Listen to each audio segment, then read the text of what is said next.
I met Clara 2 years ago in the quiet corner of our university library, where she smiled at me like I was the only person in the room.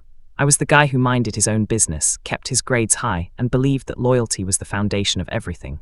She was the wild one, pretty, confident, social, everything I was. Maybe that's why I fell for her so quickly. She made my predictable life feel interesting. I believed she loved me the same way. I believed every word she said, until the day I decided to run a small test on her. I wanted to see if the girl who claimed she would stand by me no matter what actually meant it. The irony is, I didn't even get the chance to complete my test. She ran her own test on me first, by failing mine.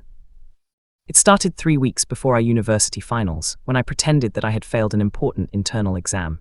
In reality, I had scored the highest, but I wanted to see her reaction. I wanted to know if she loved me or the image she had created around me, smart, organized, stable, and reliable. I told her gently, "Clara, I messed up. I failed my ethics exam. There's a chance I may not get the internship." I expected sympathy, reassurance, maybe a hug.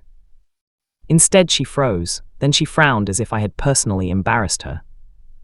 "What do you mean you failed? You were supposed to get into that internship. My friends think you're impressive. Don't ruin that." That was her first reaction, how it made her look. I watched her closely, and the disappointment in her eyes almost made my chest ache. She didn't comfort me. Instead, she spent the rest of the day texting someone non-stop. When I asked who it was, she said, "Just my group chat, don't be clingy." That wasn't like her. The next 2 days were colder. She stopped meeting me, stopped calling me, stopped saying she loved me. She kept posting pictures with her friends, laughing like she was on top of the world while my messages stayed unseen. I kept playing my part. I needed to see how far she would go. A week later, she invited me to a cafe. I hoped it meant she wanted to talk. Instead, she showed up in a new dress, with a confidence that didn't belong to the girl who used to hold my hand like she never wanted to lose me. She sat down and said, "Look, maybe we should take a break. I need someone who motivates me, someone who actually achieves things." She said it with a smile, as if she hadn't just stabbed me. Then she added the line that stayed with me forever. "You failing that exam, it made me realize we're not on the same level." She dumped me for failing a test that I didn't even fail. I walked out calmly, pretending I was hurt, but deep inside I was observing. My test was complete. She had failed it miserably, but what she didn't know was that I had prepared my next move. 2 days later, the results were posted publicly.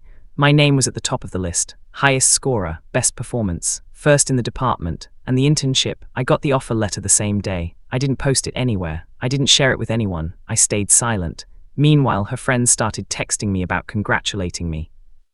One of them even slipped up and told me Clara had been talking to another guy, a business major who drove a fancy car, right after she thought I had failed. That's when my own test began. I didn't block her, I didn't react, I waited.